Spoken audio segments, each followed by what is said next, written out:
At para naman sa ating pabaong pampagood night, dating preso ngayon ay bagong buhay na.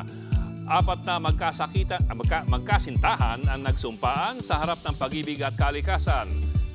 Kinasalang couple sa Aruyan Falls, matatagpuan ng talon sa loob mismo ng Sablayan Prison and Penal Farm sa Occidental Mindoro. Dagdag sa pagiging intimate ng seremonya, ang Aruyan Falls ay dahil misula itong water terraces. Ang cute naman.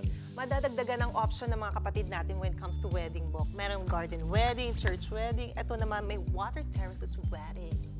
Mga kapatid, Johnny Alipon po, maging updated sa latest entertainment at lifestyle. Huwag magpahuli, mag-follow at mag-subscribe na sa social media pages ng News 5.